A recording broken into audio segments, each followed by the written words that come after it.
আসসালামু আলাইকুম। তো সকালবেলা উঠে এত বড় একটা দুর্ঘটনার শিকার তো আমরা কিন্তু কল্পনা করতে পারিনি। সকালবেলা ঘুম থেকে উঠে কিন্তু জানতে পারলাম যে আমাদের জীবননগর শোরুমের যে বাজার শোরুমের গাড়ি রাত আনুমানিক 3 ঘটিকার সময় দুর্বৃত্তরা ডাকাতির চেষ্টা করে এবং ড্রাইভার গাড়ি পেছনে নিতে যেয়ে খাদে পড়ে মর্মান্তিক সড়ক দুর্ঘটনার কবলে পড়ে। চাচা, কি হয়েছিল ঘটনাটা যদি আমাদের একটু খুলে বলতেন। আমি রাত 4টার দিকে আমার মালিক ফোন দিছে, আমি শুনে আসলাম। আসার পরে এখানে দেখলাম যে গাড়ি উল্টে গেছে, পুলিশ আছে।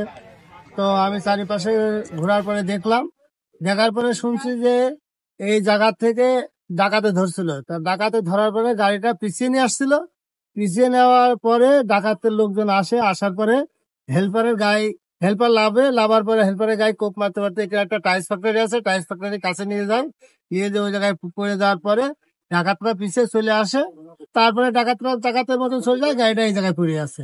না, এই শোরুমটা খানবাজার সেন্টারের গাড়ি না, আমি তো ওই শোরুমে ভিডিও করি নিয়মিত। হ্যাঁ, নতুন নতুন শিপমেন্ট আসে, এটা আমি শুনছি আর কি। তারপরে এখন সে রুগীটা মহেশপুর হসপিটালে ভর্তি করছিল। মহেশপুর হসপিটাল থেকে যশোর নিয়ে গেছে, যশোর থেকে এখন শুনছি নাকি ঢাকায় নিয়ে যেতে। কি হেল্পার না ড্রাইভার? হেল্পার। আর ড্রাইভার কি সুস্থ? ড্রাইভারের তেমন ক্ষতি হয়েছে না, এটা আমি শুনতে পারিনি। তবে ড্রাইভারও দৌড় মেরেছে, হেল্পারও মনে করেন যে ক্ষতি। গাড়ি ডাকাতি তো ধরেছে বুঝলাম, আপনার হচ্ছে গাড়িটা উল্টানোর কারণ কি? ডাকাতের মেন দোষ না ড্রাইভার হেল্পার? ডাকাতি হয় তখন ওরা দেখতে পায়, দেখার পরে ডাকাত হচ্ছে তখন এই গাড়িটা পিছোয়। আচ্ছা, পিছতেই যে একটা খাদ আছে, খাদের ভিতরে পেছন চাকা পড়ে যায়। আমার একটা আনুমানিক ধারণা। আচ্ছা আচ্ছা। পড়ে গেলে তখন এই গাড়ি আগাতে বা পিছতে পারে না পারার কারণে উল্টে যায়। যে এখন আমাদের এই গাড়ি অনেক ক্ষয়ক্ষতি হয়েছে। তো দর্শক, আপনারা দেখতে পাচ্ছেন যে এখানে কিন্তু আপনার হচ্ছে Pulsar double disc ABS model, যে এগুলো কিন্তু দাম কি অবস্থা আপনারা কিন্তু আমার ভিডিওতে রেগুলার দেখেন যে এই বাইকগুলোর কেমন দাম। তো গাড়িগুলো যদি আপনাদেরকে দেখায়, একেবারে উল্টিয়ে দুমড়িয়ে মুছে শেষ, নতুন গাড়ি শোরুমের। তো কত টাকা লস হতে পারে আপনারা দেখলে কিন্তু বুঝতে পারছেন। 1 2 3 4 5টা কিন্তু ABS double disc, double channel ABS. এবং এই সাইডে দেখতে পাচ্ছি এই যে আরো আছে এবিএস 10টা এবিএস পালসার। আর এগুলো হচ্ছে আপনার 125 দেখতে পাচ্ছি ডিসকভার আছে 1 2 3 4 5টা ডিসকভার আছে।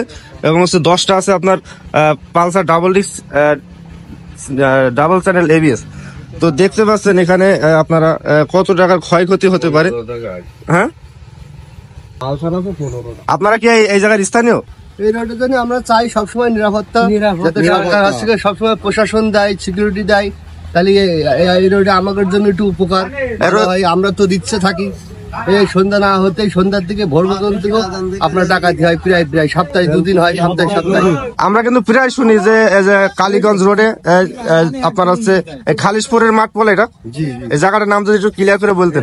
খালিশপুর রোডের থেকে ফতেপুর হাসাদা রোড, চুয়াডাঙ্গা জেলা। তো দর্শক, ঝিনাইদহ জেলা। তো দর্শক, এই জায়গার মানুষ কিন্তু আপনার অনেক কিন্তু আতঙ্কে থাকে সব সময়। এটা কতদিন ধরে এরকম হচ্ছে আর কি? অনেকদিন ধরে হচ্ছে। 40 বছর ধরে এই অবস্থায় আছে আমরা। 40 বছর ধরে? হ্যাঁ।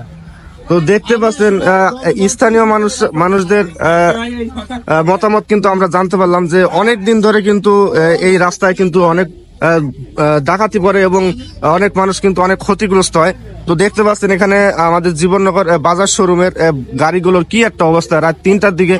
তো এখানে 10টা আছে এবিএস এবং 6টা আছে ডিসকভার 125।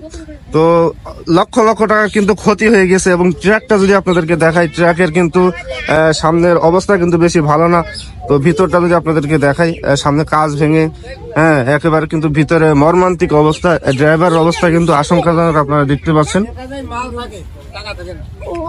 তো আমি কিন্তু সরকার এবং প্রশাসনের কাছে কিন্তু বিনীত আবেদন, আমাদের আছে ঝিনাইদহ জেলা মহেশপুর এবং ফতেপুর এই মাঠের ভেতরে কিন্তু